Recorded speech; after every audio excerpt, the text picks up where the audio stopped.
Évangile de Jésus-Christ selon Saint Jean. En ce temps-là, Jésus disait à ses disciples, « Moi, je suis la vraie vigne, et mon Père est le vigneron. Tout sarment qui est en moi, mais qui ne porte pas de fruits, mon Père l'enlève.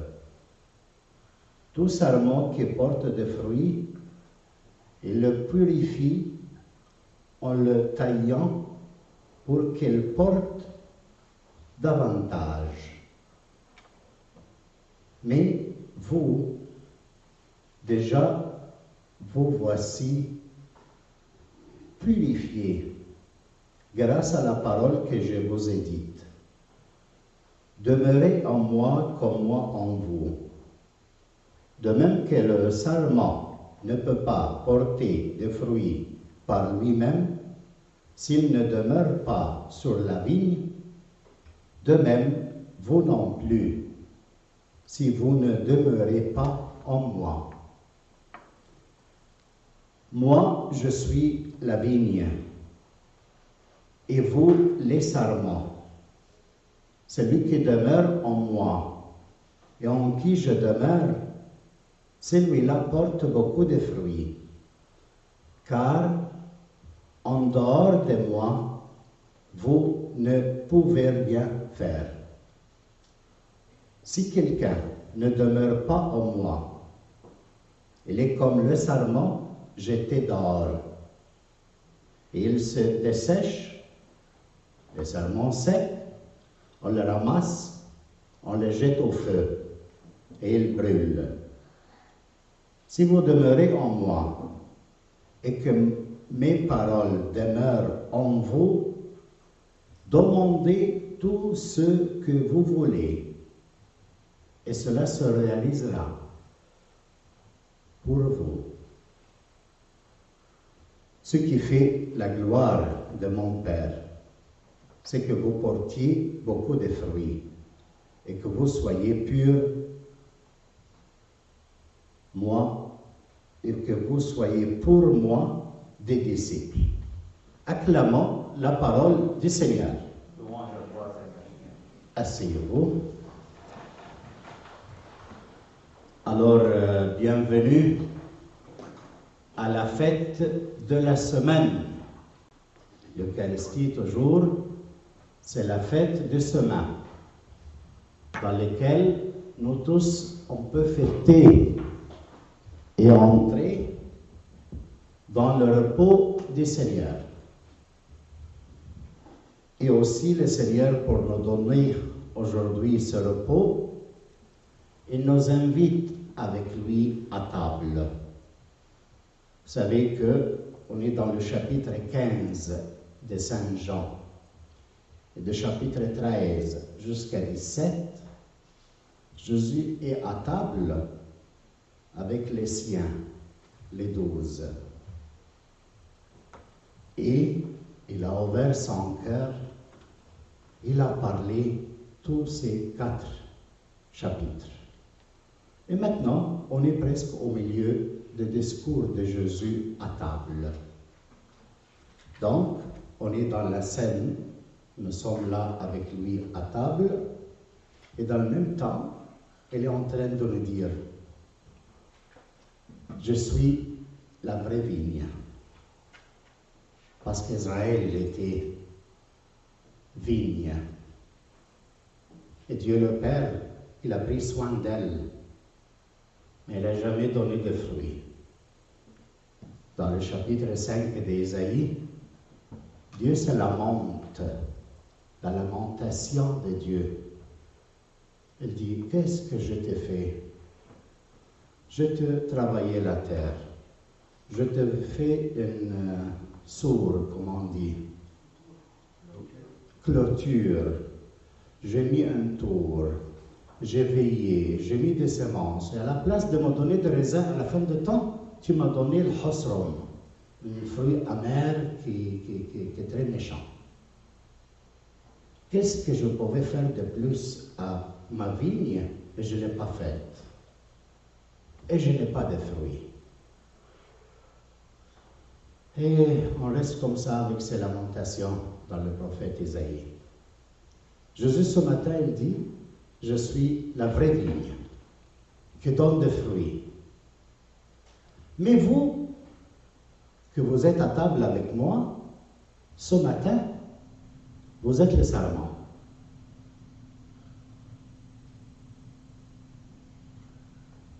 Et les sarments, ils portent des fruits.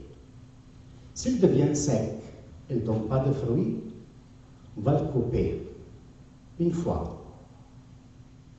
Mais ceux qui portent des fruits, le verbe en grec, il dit, on le coupe plusieurs fois.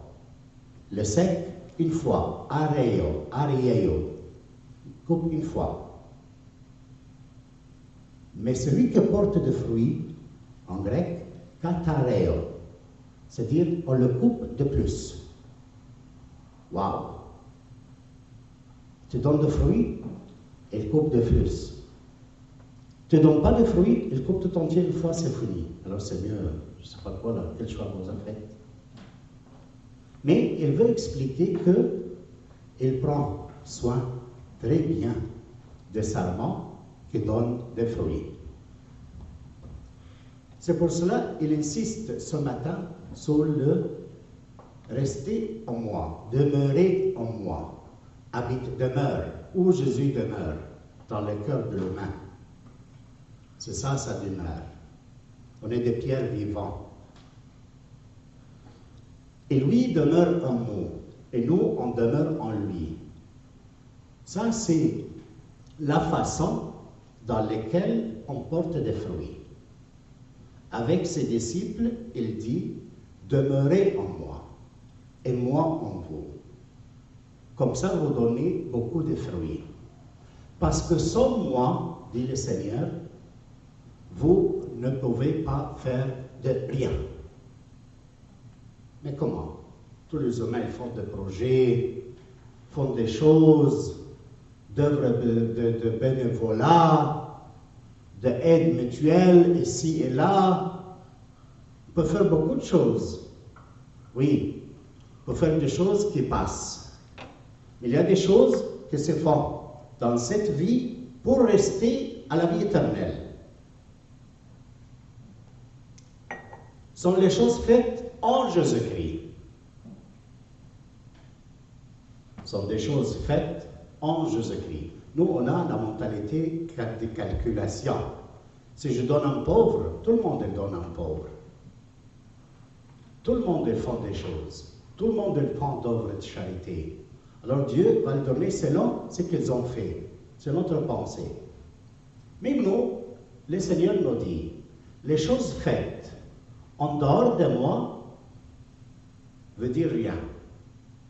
Mais vous, pour vous, que vous êtes à table avec moi, vous êtes appelés à faire les choses en moi et moi en vous. Et c'est différent. C'est différent. On ne peut pas prendre cette parole, on juge le monde entier, on dit non, vous ne faites pas les choses en Jésus, alors vous allez en enfer. Quoi? Qu'est-ce que c'est ça? Non. Tout le monde est le fond de bien. Dieu a sa façon de le voir. Mais toi, qui es à table avec Jésus, c'est différent. Tu es appelé à faire les choses dans le Seigneur et le Seigneur en toi. Comme ça, tu portes beaucoup de fruits.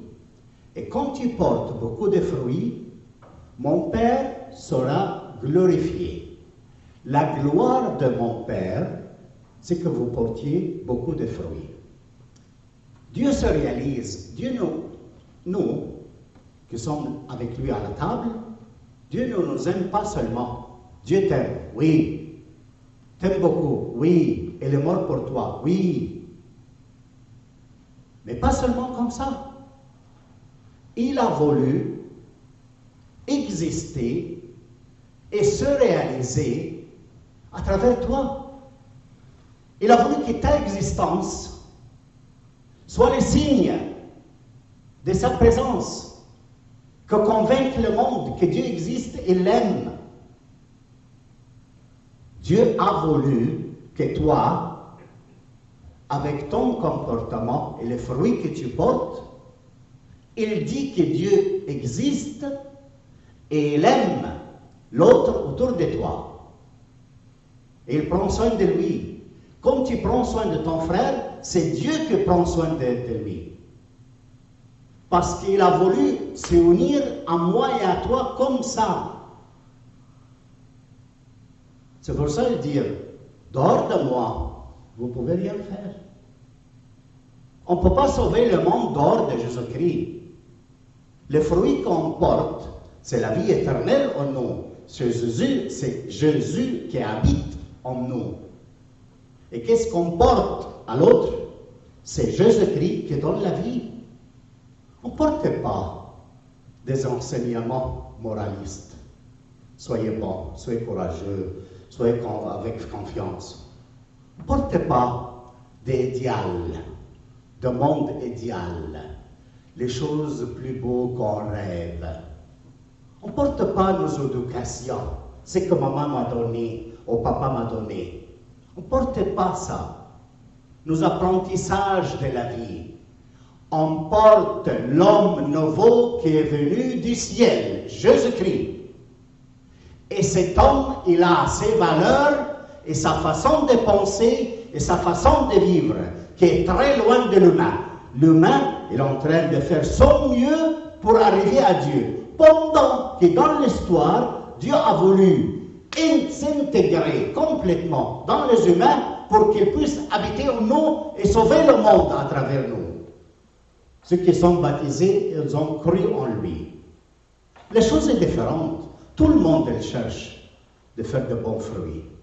Mais Dieu a voulu, dans sa sagesse, se faire chair et habiter en toi, comme le sarment avec la vigne. Et cette union fait marcher dedans, entre le sarment et le tronc, le chlorophylle qui donne la vie. Alors on devient un avec la vigne et on porte des fruits. Et ces fruits donnent la vie éternelle.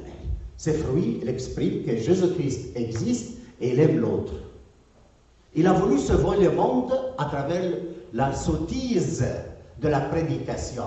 Parce que la sottise de la prédication, il nous donne la possibilité de transmettre avec nos paroles la vie éternelle.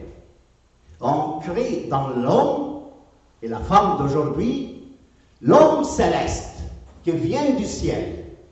Pas l'homme qu'on a voulu élever avec nos éducations, nos apprentissages et nos tout. Tout ça sert, si tu fais l'éducation à ton fils ou à ta fille, ils vont sortir faux.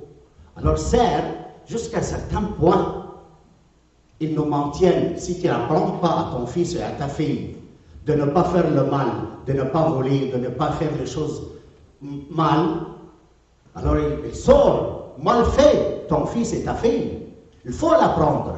Mais certains moments dans la vie, dans notre vie, cet apprentissage, ces morales, ne le rassasie pas. Parce qu'on est créé à l'image de Dieu. Et alors si on ne donne pas à notre fils et à notre fille, à nous-mêmes, l'homme qui vient du ciel, il n'est jamais rassasié. Tes morales, il ne sert pas. Il va te désobéir tout le temps de la vie.